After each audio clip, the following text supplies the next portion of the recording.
1885년 4월 5일은 부활주일이었습니다. 미국 북장로 교회에서 파송한 언더우드 선교사와 북감리교회에서 파송한 아펜셀러 선교사가 인천 제물포항에 발을 내디뎠습니다. 그때부터 조선 선교가 공식적으로 시작이 되었습니다. 1885년부터 1990년 어간까지 조선에서 활동하신 선교사님이 한 10분 정도 되셨습니다. 그런데 이 10분의 공통점은 선교를 한 번도 다른 나라에서 해보지 않으신 분들, 조선 땅이 처음 선교하신 그 지역이었습니다. 그래서 이분들은 저마다 방향을 잡기가 힘들었습니다. 어떤 분은 내륙으로, 어떤 분은 바닷가로, 어떤 분은 부녀자 선교를, 어떤 분은 노인 선교를 등등의 다양한 선교의 방법과 전략들을 저마다 주장했습니다. 그래서 이런 어려움을 선교 본부에서 알고 있는지라 중국에서 사역하고 있었던 네비어스 선교사를 이 땅에 보내서 선교사님들과 함께 선교 전략을 협의하게 했습니다. 그래서 네비어스 선교사가 1890년도에 조선 땅에 들어옵니다. 그리고 한 10분의 선교사님과 함께 3년 동안 아주 오랫동안 조선 땅 이곳저곳을 다니면서 선교 전략을 협의합니다. 그리고 나서 3년이 지난 후에 선교 방향을 정했습니다. 그것이 그 유명한 네비어스 선교 정책이었습니다. 10가지로 구성되어 있는데 그 중에 아주 중요한 2가지가 있습니다. 첫 번째는 먼저 부녀자들에게 복음을 전한다.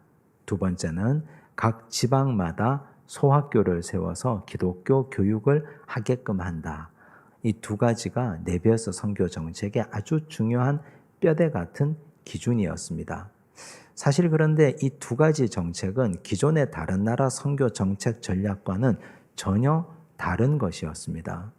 사실 선교할 때는 위에서부터 아래로 탑다운으로 선교하는 것이 훨씬 더 편안합니다. 국왕을 선교해버리면 그 나라에 가장 세도 있는 가문을 전도해버리면 간단하지 않습니까? 국왕이 교회를 세울 겁니다. 세도 있는 가문이 그 나라 사람들에게 선교하고 전도할 겁니다. 그러면 선교는 아주 단순해집니다. 그런데 거기에는 위험성도 있습니다. 만약에 내전이 일어나거나 쿠데타가 발생하면 정권이 바뀝니다. 그럼 지금까지 선교한 것이 다 무용지물이 되고 마는 겁니다. 그래서 사실 위에서부터 아래로의 선교는 간단하고 쉽기는 하지만 진짜 성도를 얻기가 어렵습니다. 그래서 부녀자들을 선교하는 것, 학교를 세우는 것은 아래로부터의 선교 방식입니다. 여인들을 전도하면 자녀들 전도는 자연스럽게 되고 시간이 지나면 남편까지 전도할 수 있습니다.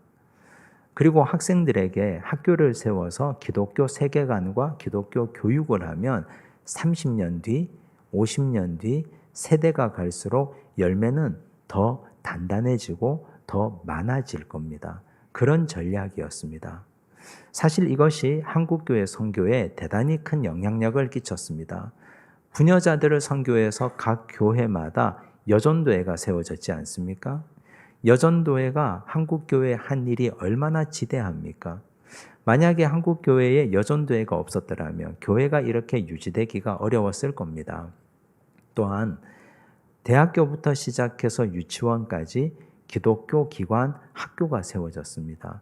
그 학교에서 성장하고 자라난 기독교 인재들, 대한민국을 이끌어갔고 그리고 이 나라 민족의 지도자들이 그 학교에서 배출되기 시작했습니다. 열매가 엄청나게 나타났다는 말입니다. 그런데 문제가 있습니다. 거기에는 어마어마한 돈이 듭니다. 그 당시 우리나라 학교를 지을 돈이 있습니까? 부녀자들을 선교하고 전도하는데 사실 그분들이 헌금을 할 수 없지 않습니까? 그거 다 누가 감당했겠습니까? 미국 선교본부에서 헌금을 한 돈이 이 땅에 와서 뿌려지고 이 땅에 학교가 세워지고 교회가 세워진 겁니다. 그 열매를 지금 우리는 선교 139년 동안 누리고 있습니다. 이제 우리는 지금 이 시점쯤 되어서 이제 우리는 그 네비어스 선교 정책에 따라서 교회가 그 일을 하고 있는가 살펴봐야 됩니다. 그걸 살펴보는 지표는 간단합니다. 지금 우리나라는 부자가 되었습니다. 한국교회도 이제는 부자가 되었습니다. 교회가 지출하는 많은 지표들, 지출의 근거들이 교회 학교 어린 생명들 교육에 얼마나 투자되고 있는가. 부녀자들을 위해서, 가정의 여성들을 위해서, 교회 젊은 세대들을 위해서, 자녀를 기르는 세대들을 위해서 얼마나 많이 쓰이고 있는가. 이걸 살펴보면 간단합니다. 그런데 현실은 그렇지 않습니다. 우리 교회가 올 한 해 붙들고 나아가는 표어가 우리는 생명을 키우는 공동체입니다 라는 표어입니다. 3개월을 지나왔습니다. 이제 2분기를 시작하는 첫 주일입니다. 점검해보고 앞으로 우리가 그 일을 어떤 방향으로 어떻게 붙들고 나가야 될지를 살피는 시간이 되기를 바랍니다. 13절을 보십시오. 함께 읽겠습니다. 사람들이 예수께서 만져주심을 바라고 어린아이들을 데리고 오매 제자들이 꾸짖거늘. 사람들이 어린아이들을 만져주십시오 하고 자기 자녀들을 데리고 예수님께 나왔습니다.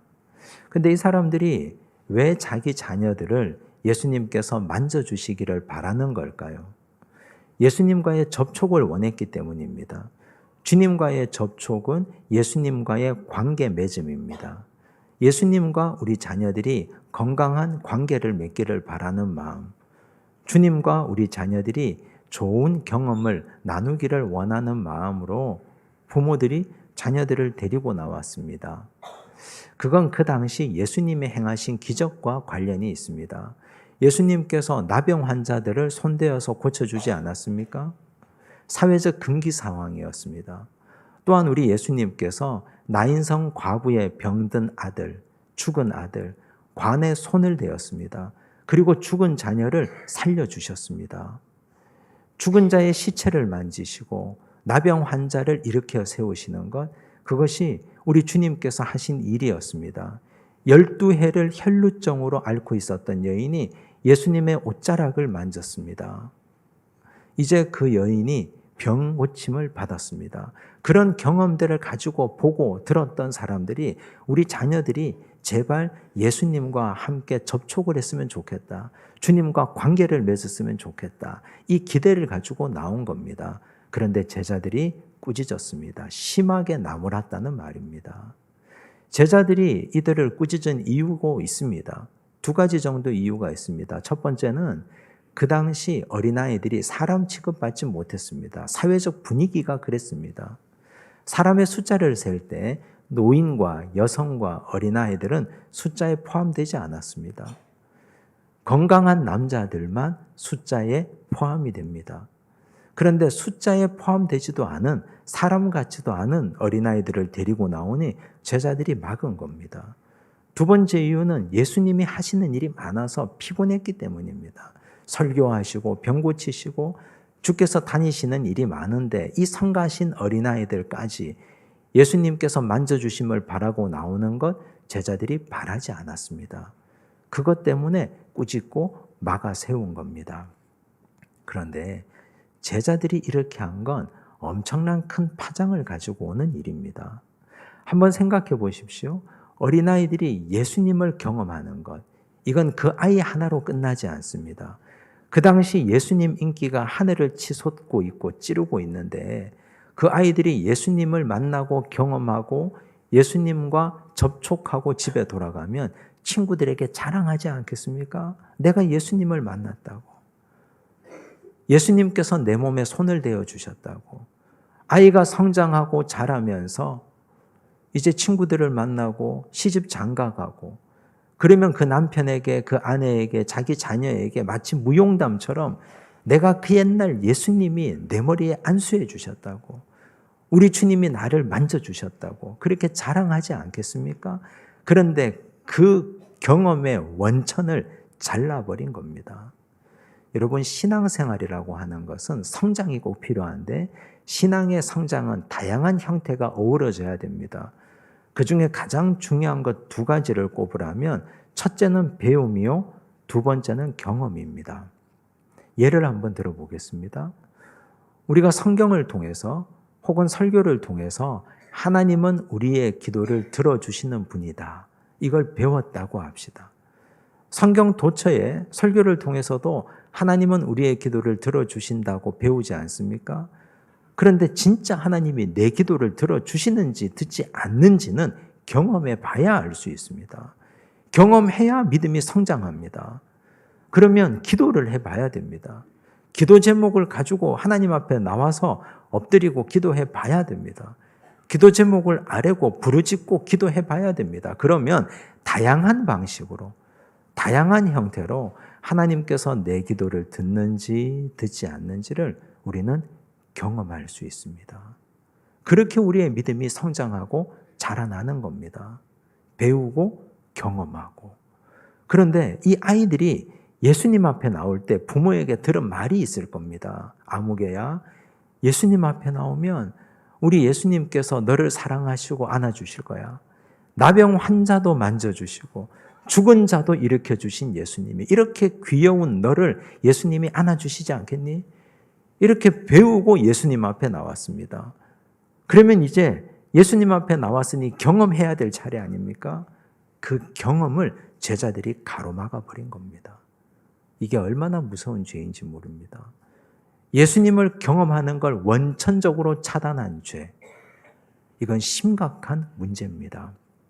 우리 기성세대가 해야 될 일들은 아직까지 예수님을 경험하지 못한 믿음의 후손들, 우리 자녀들, 우리 다음 세대들에게 진실로 예수님을 경험할 수 있도록, 그들이 예수님 경험하는 것이 일상이 되도록 예수님 경험의 장을 활짝 열어줘야 됩니다. 이것이 우리 기성세대가 마땅히 해야 될 일들입니다. 오늘이 4월 7일 주일입니다. 한 달쯤 지나면 5월 4일과 5일 어린이날을 맞이해서 우리 교회가 어린이 초청 전도 잔치 주일을 가지려고 합니다. 5월 4일은 토요일이고 5월 5일은 주일입니다. 이틀 동안 우리 교회가 대규모의 어린이 초청 잔치를 하려고 계획하고 있습니다. 여기에는 두 가지 조건이 필요합니다. 첫째는 우리 교회 유아부, 유치부, 유년부, 초등부, 미취학 어린이들과 초등학생 어린이들이 자기 친구들을 전도해서 교회로 나올 겁니다. 그러면 그때 우리 교회 앞마당에 놀이기구가 깔릴 겁니다. 먹거리가 거기에 많이 열릴 겁니다. 그러면 전도해온 아이들이 부끄럽지 않아야 됩니다. 내가 친구를 데리고 왔는데 친구가 에게 이게 뭐야? 떡볶이 2개씩만 주고 치킨 닭다리도 안 주고 음료수도 요만큼만 주고 그렇게 하면 다음번에 다시는 그 교회 가려고 하겠습니까? 친구를 데리고 왔는데 적어도 그 친구가 체면이 있도록 어깨가 힘이 들어가도록 기분 좋도록 이 친구를 데리고 왔는데 내가 신나고 즐겁도록 야 우리 교회가 이런 교회야. 우리 교회에 이렇게 멋진 놀이시설도 있고 우리 교회가 이렇게 맛있는 음식도 많이 주고 너가 먹고 싶으면 마음껏 먹을 수 있고 놀고 싶으면 마음껏 놀 수 있는 곳이야. 데리고 왔는데 기분이 좋고 어깨에 힘이 들어가야 되지 않겠습니까? 따라온 친구들은 이 교회가 부러워야 됩니다. 야, 너 정말 좋은 교회 다니는구나. 내년 어린이날에 생각이 나야 됩니다. 다른 데 가면 다 있는 거, 집에 가면 더 맛있는 것 있는데 근데 교회 가니까 인색하고 짜고 음식도 아끼고 다 떨어졌다 하고 주지도 않고 그렇게 하면 2번 다시 교회 가기 싫습니다. 마음껏 쏟아부어서 제대로 준비하고 잘 먹이고 잘 돌보고 신나게 놀게 해줘야 됩니다. 데리고 온 아이도 기분 좋고 따라온 아이도 행복한 교회. 그렇게 만들어 주려면 마음껏 갖다 부어줘야 됩니다. 2번째는 그렇게 어린아이들이 예수님 경험을 하도록 장을 열어주려면 어른들이 좀 불편해야 됩니다. 주일날 교회 마당에 놀이시설이 들어오고 거기에 먹거리가 부스가 다 차려집니다. 그러면 여기에 주차할 수가 없습니다. 교회 마당에 주차가 안 됩니다. 그럼 어떻게 해야 됩니까? 버스를 타고 오든 택시를 타고 오든 걸어오시든지. 근데 이렇게 제가 얘기하면 잘 됐네 그날 하루 집에서 영상으로 예배드리고 지금 그런 생각을 하시는 분들이 계시면 이걸 좀 보셔야 됩니다. 여기 표를.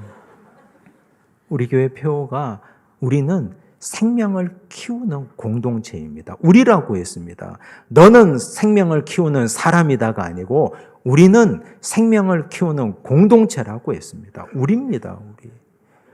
우리가 모두 한 교회 성도들 아닙니까? 어린 생명들이 와서 천국을 경험하는데 우리가 그거 협조하지 않으면 그 불편함 정도 한 주 차 가지고 오는 거 그거 불편함을 감수하지 않으면 그걸 우리가 어떻게 성도라고 말하겠습니까?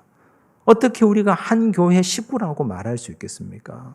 우리 어린아이들이 천국을 경험하는 잔치인데 그 잔치에 우리가 협조하고 같이 불편함을 감수하고 그러면서 어린 생명들이 그곳에서 뛰어노는 것을 보고 기뻐하고 즐거워하고 함께 박수 쳐주고 그래야 우리 아이들이 마음껏 천국을 경험할 수 있습니다.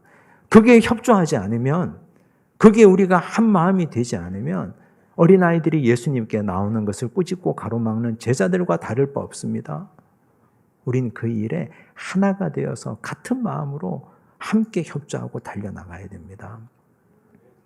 얼마 전에 제가 우리 한국 교회에서 이단 전문가로 가장 유명한 교수님을 만났습니다.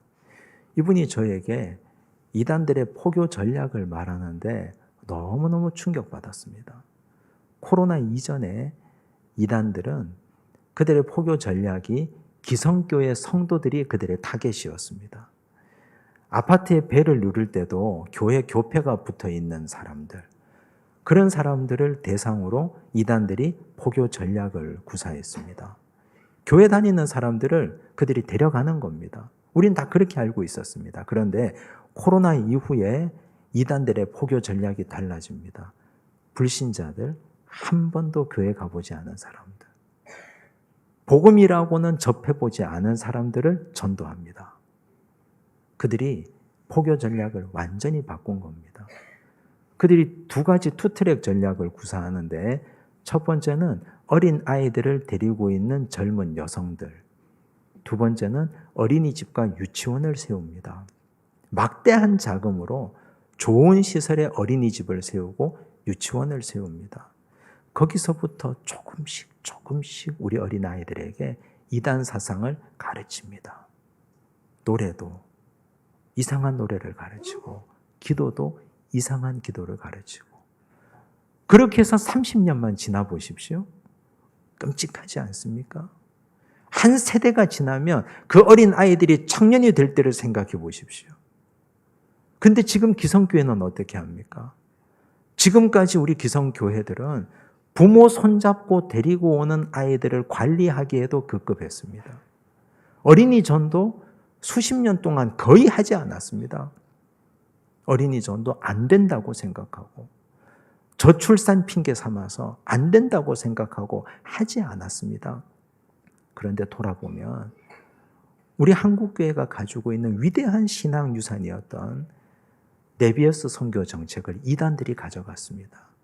부녀자들에게 우선 전도할 것, 지방에 소학교를 세워서 기독교 교육에 힘쓸 것, 이단들이 하고 있습니다. 근데 그때는 우리가 돈이 없어서 그랬다 치고 지금 한국교회에 진짜 돈이 없습니까? 문제는 우리가 예산을 엉뚱한 데 쓰고 있었다는 겁니다.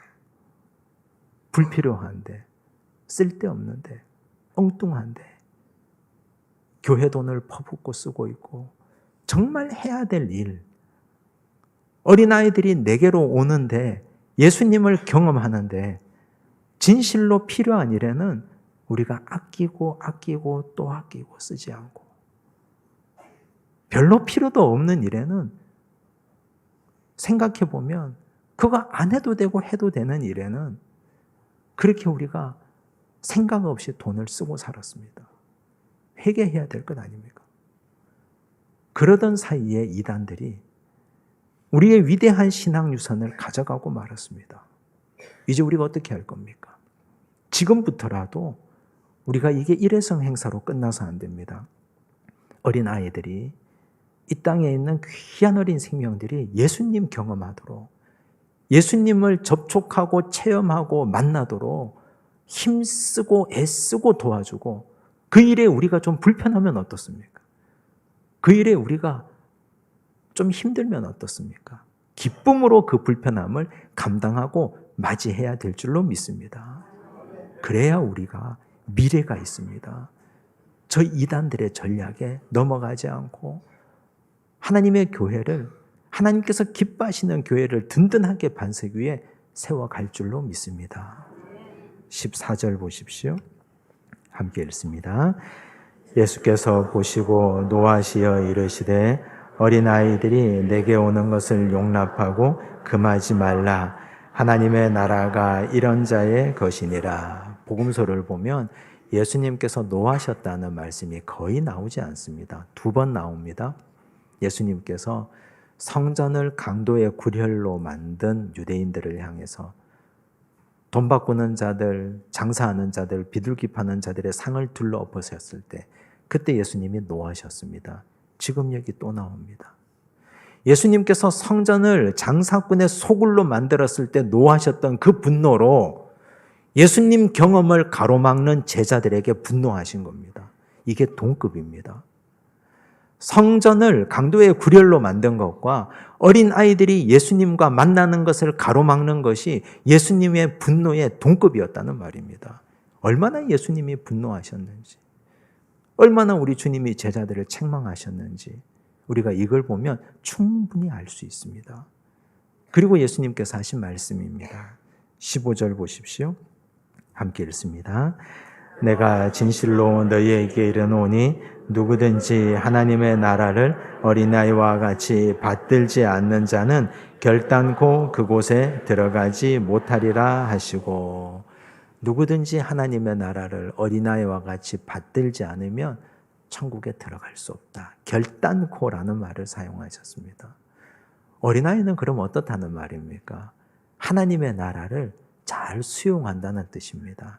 받들다, 받아들이다, 데코마이, 수용하다, 영접하다라는 뜻입니다. 우리 어린아이들은 전제가 없습니다. 어린아이들은 순수합니다. 가르치면 가르치는 대로, 전하면 전하는 대로 그대로 수용하고 받아들입니다. 그래서 어릴 때 복음을 전해야 됩니다. 어릴 때 전도해야 되고 어린아이들에게 우리가 최선을 다해서 전도하고 전심전력을 기울여서 그들에게 어쨌든 하나님의 말씀을 전하려고 또 노력해야 됩니다. 그런데 그걸 우리가 지금까지 손 놓고 있었으니 하나님께서 얼마나 책망하시겠습니까? 성인들은 저마다 자기 판단이 있습니다. 어른들 전도하기가 얼마나 어려운지 모릅니다. 자기 기준이 다 있습니다. 이때까지 수십 년간 살면서 경험으로부터 빚어진 자기 경험들이 머릿속에 가득 차 있습니다. 그 위대하고 아름다운 산상수훈의 말씀을 듣고도 두 분류로 딱 갈립니다. 마태복음 7장 24절과 26절을 보십시오. 함께 읽습니다. 그러므로 누구든지 나의 이 말을 듣고 행하는 자는 그 집을 반석 위에 지은 지혜로운 사람 같으리니 나의 이 말을 듣고 행하지 아니하는 자는 그 집을 모래 위에 지은 어리석은 사람 같으리니. 예수님의 주옥 같은 산상수훈 말씀을 듣고 행하는 자와 행하지 않는 자가 갈라집니다. 이렇게 좋은 말씀을 들었으면 다 행할 것 같은데 사람들이 자기 기준과 자기 판단에 의해서 행하는 자와 행하지 않는 자가 갈라집니다. 누가복음 16장을 보면 부자와 거지 나사로 이야기가 나옵니다. 한 부자와 그 집 앞에서 거지 생활하고 있었던 나사로가 한날 한시에 같이 죽었습니다. 거지는 천국에 가서 아브라함의 품에 안기고 부자는 지옥에 떨어졌습니다. 목이 너무 마릅니다. 저기 보니까 우리 집 앞에서 구걸하고 있었던 거지가 아브라함 품에 있습니다. 아브라함에게 부탁합니다. 저 거지 손에 물 한 방울만 찍어서 내 혀를 좀 적셔 주십시오. 안 된다고 합니다. 거절당했습니다. 그러자 이 부자가 말합니다. 그렇다면 저 죽은 거지를 한 번만 살려서 우리 집에 보내시면 내 형제들이 저 거지가 죽어서 온 것을 보고 살아서 다시 돌아온 것을 보고 천국과 지옥이 있음을 믿고 구원받을 겁니다. 제발 한 번만 더 기회를 주십시오. 그때 예수님께서 하신 말씀입니다. 누가복음 16장 31절입니다. 함께 읽습니다. 이르되 모세와 선지자들에게 듣지 아니하면 비록 죽은 자 가운데서 살아나는 자가 있을지라도 권함을 받지 아니하리라 하였다 하시니라. 모세와 선지자들에게 듣지 아니하면, 말씀을 들어도 안 되는 사람은 누가 죽었다 살아나도 안 된다는 말씀입니다.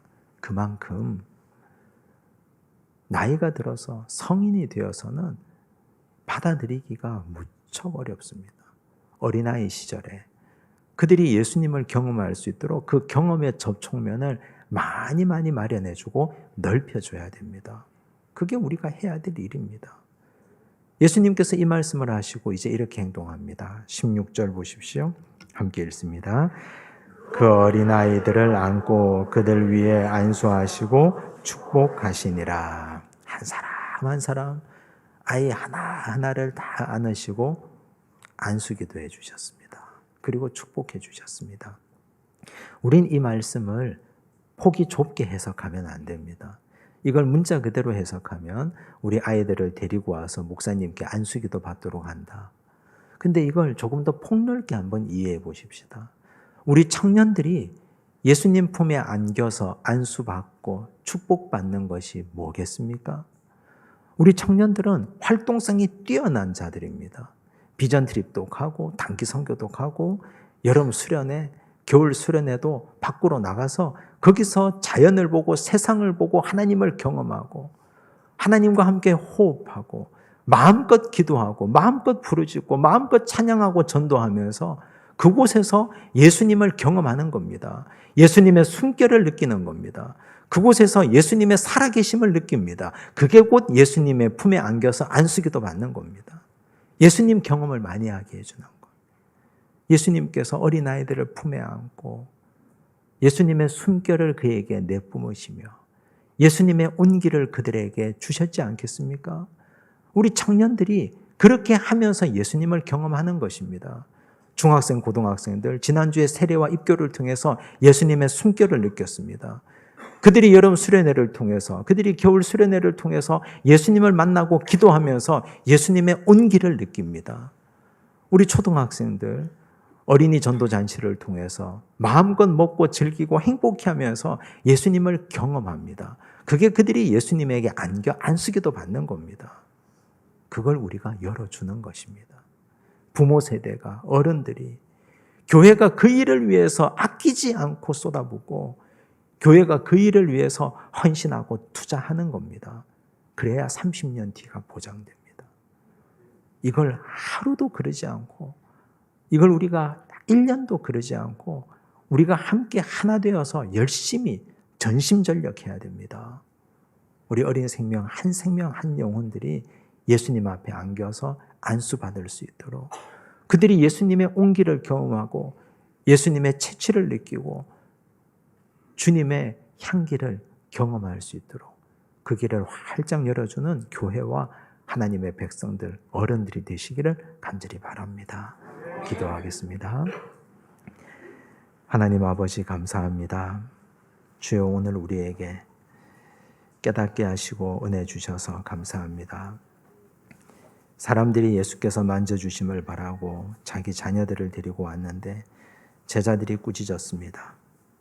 예수님 경험을 가로막았습니다. 예수님은 성전이 강도의 구렬이 될 때 그때처럼 분노하시고 노하셨습니다. 주여 오늘 우리가 제자들처럼 어린 생명들이 예수님 경험하는 것을 가로막고 있지는 않았는지요. 우리 어린 아이들이 예수님을 마음껏 느끼고 경험하도록 그들이 진실로 예수님의 온기와 채취를 느끼고 예수님의 향기를 느끼고 예수님의 목소리를 듣고 그들이 진실로 예수님께 안겨 안수기도 받도록 우리가 그 길을 여는 믿음의 백성들 되기를 원합니다. 하나님 함께하여 주시옵소서.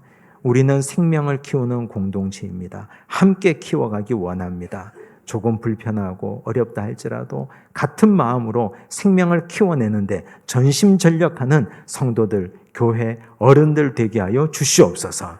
모든 말씀 예수님 이름으로 기도드리옵나이다. 아멘.